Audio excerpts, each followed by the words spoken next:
Bonjour à toutes et à tous et bienvenue sur la chaîne Ingénieur IA. Si c'est votre première fois ici, je suis Zachary Souga et sur cette chaîne nous parlons de quoi? Nous parlons d'intelligence artificielle. Je m'auto-forme pour devenir un ingénieur en IA. Donc, on verra du machine learning et du deep learning. Sur cette chaîne, je partage avec vous en fait mon parcours. Donc pour le moment, on travaille encore sur le langage Python. Sur la chaîne, vous avez une playlist de toutes des vidéos que je poste. Donc les vidéos sont numérotées pour vous permettre de mieux suivre mon évolution. Donc par la suite, on verra du Git et GitHub, donc système de contrôle des versions, la structure des données et les algorithmes, le langage SQL pour tout ce qui est base de données. Après, on verra également les mathématiques incontournables dans le domaine de l'IA. On va voir tout ce qui est préparation et visualisation des données. Donc la préparation se fera par le biais de Panda et NumPy et la visualisation, on la fera avec Matplotlib mais également Seaborn. Par la suite donc, on va implémenter nos modèles.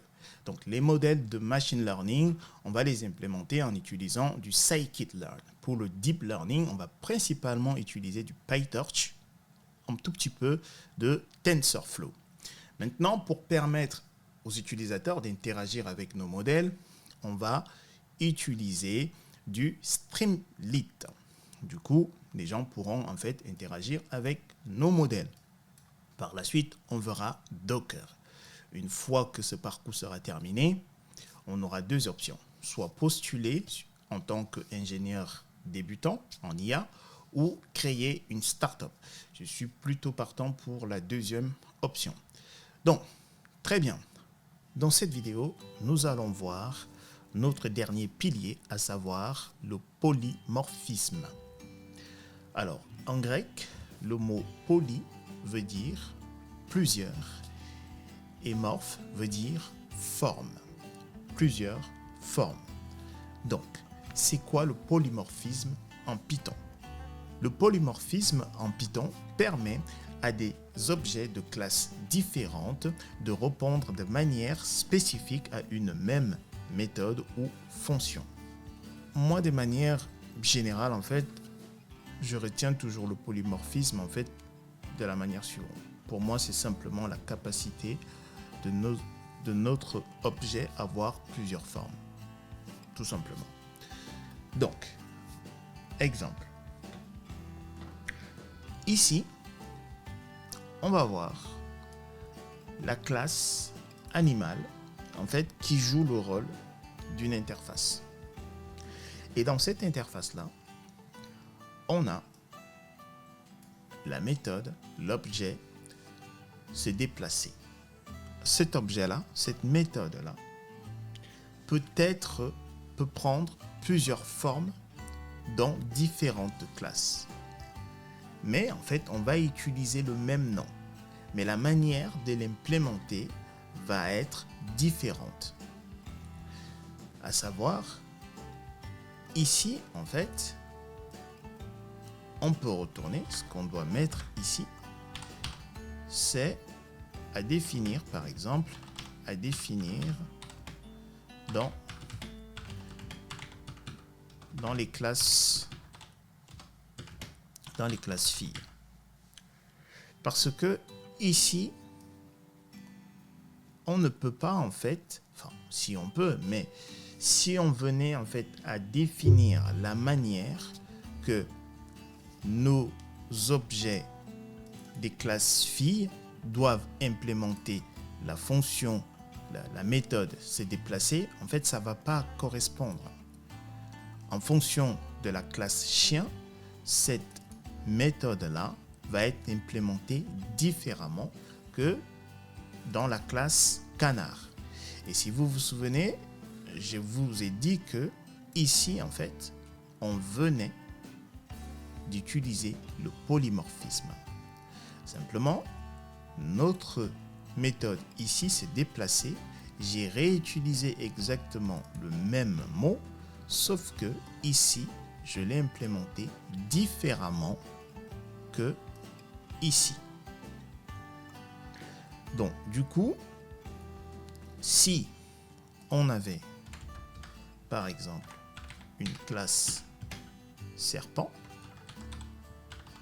comme ceci, donc la classe serpent va hériter du coup de la classe animal. Et ici,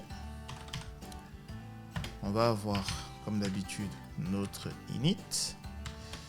Donc, notre serpent, on va dire, va avoir un nom, va avoir un âge, va avoir